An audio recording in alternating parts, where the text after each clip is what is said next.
The NFL draft happened last night, and once again, just a hellacious case of some bias towards the SEC and the Big Ten from the football world. We'll unpack it right now. Before we do that, though, make sure you are subscribed right here to the On3 YouTube channel. College Football Sickos, it's ball and nothing but ball all year round. We appreciate you in advance for being subscribed. So I tweeted this out, but I want to say it again. Just makes me sick, man.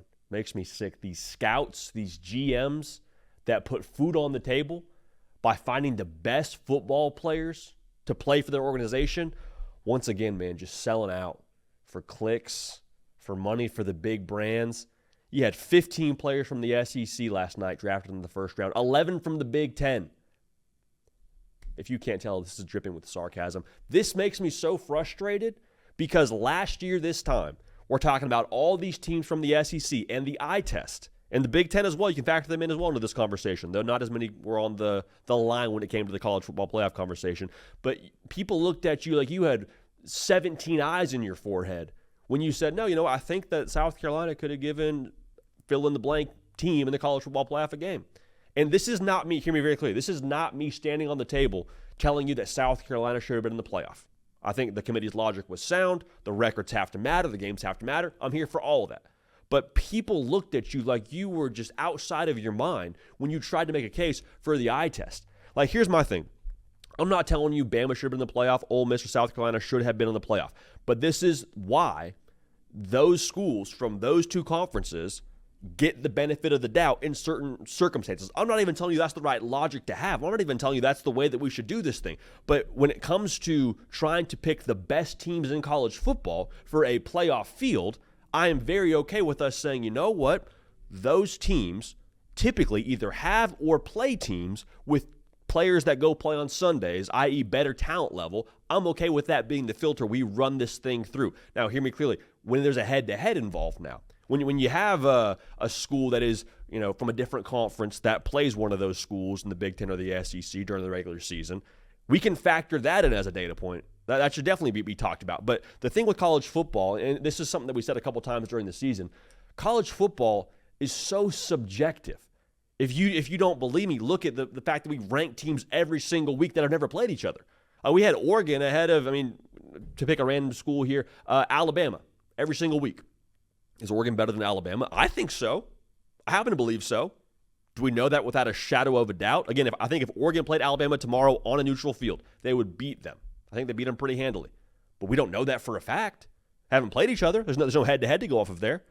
But we can use the eye test. We can watch what they do to other teams. We can try our best to gauge this thing and say, you know what, I think this team is better than that team on a week-to-week basis. Therefore, we're going to put them in the playoff. Therefore, we're going to rank them ahead of each other.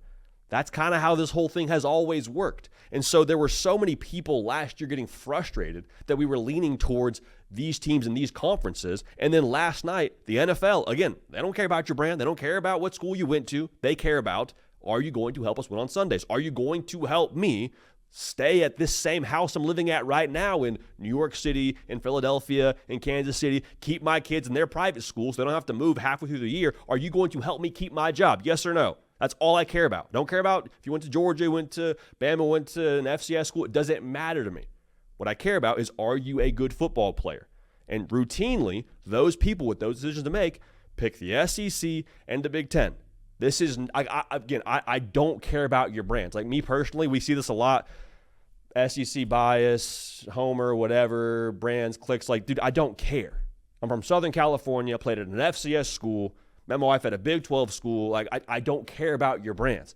But to act like this is a crazy thing to factor in when you talk about a college football playoff selection, I think you're kidding yourself. Like, that was the thing last year. There was so much gaslighting and victim mentality of like, oh, you're just picking them because of their brand. No, dude, I think they're trying to factor in the fact that they play against the best talent in college football, or they have the best talent in college football.